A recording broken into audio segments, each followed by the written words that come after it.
Hello everyone. आइए आज का टॉपिक स्टार्ट करते हैं। टॉपिक है हमारा राग वर्गीकरण। राग वर्गीकरण को 3 भागों में बांटा गया है, प्राचीन काल, मध्यकाल और आधुनिक काल। प्राचीन काल हम कर चुके हैं, अब हम पढ़ेंगे मध्यकाल के बारे में।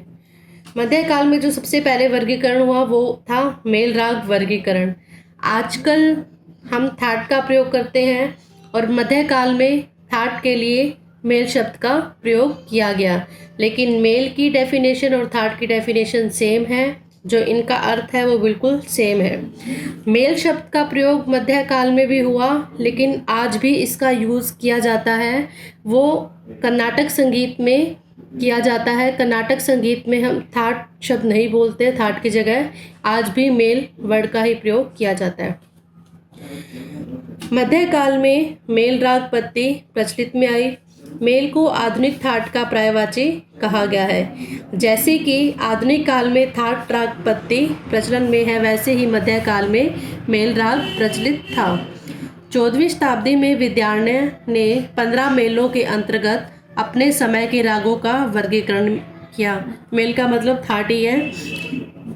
कवि लोचन ने 12 मेलों के अंतर्गत 75 रागों को रखा। रामामात्या ने मेल संख्या जो है 20 मानी और उसके अंतर्गत 61 रागों का वर्गीकरण किया।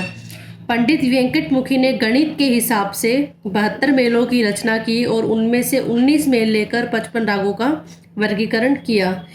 पुंडरीक विट्ठल ने एक और तो मेल राग वर्गीकरण का उल्लेख किया, दूसरी ओर राग रागनी पत्ती का भी उल्लेख किया है, जिससे स्पष्ट है कि मध्यकाल में ही राग रागनी पत्ती प्रचलित में आई। मध्यकालीन मेल राग वर्गीकरण प्राचीन मूर्छना वर्गीकरण का विकसित रूप था। सेकंड है हमारा राग रागनी वर्गीकरण। जिन रागों में पुरुषत्व की झलक हो तो उन्हें राग कहा गया, और जिन रागों में स्त्रीत्व की झलक हो उसे रागनी कहा गया। इस पत्ती के मूल में धार्मिक भावना है। 5 रागों की उत्पत्ति भगवान शंकर से और छठे राग की उत्पत्ति पार्वती से हुई, ऐसा माना गया है। इस प्रकार जिन रागों में पुरुषत्व की झलक दिखाई दे उन्हें राग, और जिन रागों में स्त्रीत्व की झलक दिखाई दे उन्हें रागनी मान राग रागनी प्रथा को जन्म दिया गया। मध्यकाल में राग रागनी प्रथा का जो प्रचलन था वो सर्वत्र हो गया था, मतलब सब जगह हो गया था। राग रागनी वर्गीकरण के अंतर्गत मुख्य 6 राग, इसमें जो थे कि मुख्य 6 राग माने गए। एक राग से 6 रागनियाँ उत्पन्न की गई, मतलब 6 राग से कुल कितनी रागनियाँ उत्पन्न होंगी? 36। 6 राग, प्रत्येक राग की 6-6 रागनियाँ, और उसी रागनियों के प्रत्येक रागनी के 8-8 पुत्र हुए और उनकी 8-8 पुत्र वधुएं मानी गई।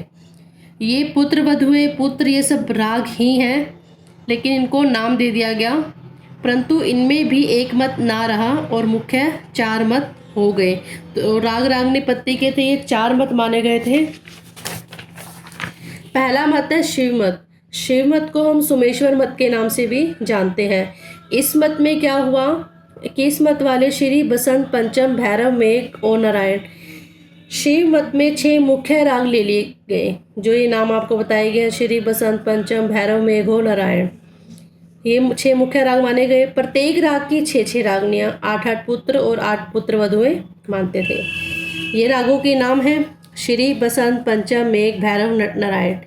प्रत्येक राग की 6 रागनियाँ कैसे? श्री राग में ये 6 रागनियाँ रख दी गई, बसंत राग में ये 6 रागनियाँ रख दी गई, तो कुल रागनियाँ कितनी हुई? इस मत की 36 रागनियाँ हुई और 6 राग हुए।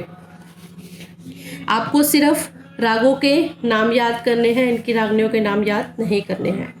सेकंड है कलीनाथ ने जो मत दिया, उनका क्या मत था? कलीनाथ मत वाले भी शिव मत के मुख्य 6 रागों को मानते थे, यानी कि जो शिव मत ने 6 राग माने थे मुख्य, और जिनके उनके जो नाम माने गए थे वही ही कलीनाथ ने 6 ही मत माने और उनके 6 ही नाम वही माने। प्रत्येक राग की 6-6 रागनियाँ, 8-8 पुत्र और 8-8 पुत्र वधुएं मानते थे, जैसा कि शिव मत में था। अंतर क्या है अब देखते हैं। परंतु उनकी रागनियाँ पुत्र वधुएं शिव मत वालों से भिन्न थी। जैसे कि नाम तो इन्होंने रागों के वही ले लिए जो शिवमत में लिए गए थे, श्री, पंचम, भैरवी, मेघ, नट, नारायण, बसंत, लेकिन जो इनमें रागनियों के नाम थे ना वो इन्होंने भिन्न माने, अलग मानी, मतलब पुत्र वधुएं भी अलग मानी। थर्ड है हमारा भरत मत। इस मतानुसार भैरव, मालकोस, हिंडोल, दीपक, श्री और मेघ मुख्य 6 राग थे। भरत मत में भी चारों मत में ही 6 मुख्य राग माने गए हैं। प्रत्येक राग की 5-5 रागनियाँ। अब हमने उन 2 मत में क्या पढ़ा था, शिव मत में और कलिनाथ मत में हमने पढ़ा था कि उनके मुख्य 6 राग माने गए और 6 रागनियाँ माने गई, लेकिन भरत मत और चौथा हनुमंत मत, इन दोनों में ही 5-5 रागनियाँ मानी गई हैं। 8-8 पुत्र राग माने गए हैं और 8-8 पुत्र वधुएं मानी गई हैं। जो इनके राग थे भैरव, मालकोस, हिंडोल, दीपक, श्री, मेघ, रागनियों के नाम आपको नहीं करने हैं। चौथा है हनुमंत मत। इसका भी सेम, इसके 6 राग भरत मत वालों के समान थे। प्रत्येक राग की 5-5 रागनियाँ, 8-8 पुत्र राग भरत मत वालों से भिन्न थे। इस मत वालों ने पुत्र वधुएं नहीं मानी है। सबसे खास बात, इम्पोर्टेंट बात यही है कि तीनों मत में पुत्र वधुएं मानी गई हैं, पुत्र वधुएं वाले राग माने गए हैं, लेकिन हनुमंत मत में ये नहीं माने गए हैं। जो नाम है ये सेम भरत मत वालों की तरह ही हैं, भैरव, मालकोस, हिंडोल, दीपक, श्री, मेघ।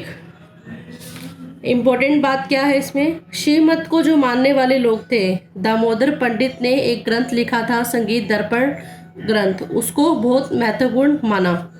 शिवमत व कलिनाथ मत में राग की संख्या 6 मानकर प्रत्येक राग की 6 रागनियाँ मानी गई और 6 राग से 36 रागनियाँ मानी गई। और ये 2 मत, भरत मत और हनुमंत मत, हनुमान मत एक ही बात है, कोई अंतर नहीं है इसमें। 6 राग और प्रत्येक राग की 5 रागनियाँ, अर्थात 6 राग और 30 रागनियाँ माने गई। अब है मोहम्मद रजा मत। इन्होंने अपना मत क्या दिया कि इन्होंने जो पहले वाले 4 मत थे इनको गलत ठहरा दिया और इन्होंने अपना ही एक अलग मत दिया, लेकिन फिर भी इन्होंने राग रागनी पत्ती को ही अपनाया। सर्वप्रथम पटना के मोहम्मद रजा ने अपनी पुस्तक नगमाते आसफी, इन्होंने कौन सी पुस्तक लिखी थी, नगमाते आसफी, कौन से सन में लिखी थी, 1813 में, उपयुक्त चारों मतों की आलोचना की। उन्होंने तत्कालीन राग रागनी पत्ती को अवैज्ञानिक सिद्ध किया और एक नए वर्गीकरण की खोज की। काफ़ी के स्थान पर बिलावल को शुद्ध ठाट मान लिया गया, किंतु स्वयं राग रागनी पत्ती से बाहर नहीं जा सके। उन्होंने राग रागनियों के स्वरों में सामंजस्य करते हुए हनुमंत मत से मिलते जुलते ही 6 राग और 36 रागनियाँ। ये बात ध्यान रखनी है कि हनुमंत मत में 6 तो मुख्य राग माने गए थे, लेकिन रागनियाँ 30 थी, लेकिन इन्होंने 36 रागनियाँ मानी हैं। यह पत्ती केवल कुछ समय तक ही प्रचलित रही, उनके राग रागनियों में कुछ समानता अवश्य रही है। मतलब जो हनुमंत मत में राग रागनियाँ बनाए गए थे तो कुछ ना कुछ उनमें समानता जरूर थी। ये है मोहम्मद रजा के 6 राग और 36 रागनियाँ, भैरव, मालकोस, हिंडोल, श्री, मेघ, नट। अब है कि इस राग रागनी पत्ती की आलोचना की गई, क्यों की गई। पहला पॉइंट है, किसी को रागनी तथा किसी को पुत्र राग मानने का कोई भी आधार नहीं था।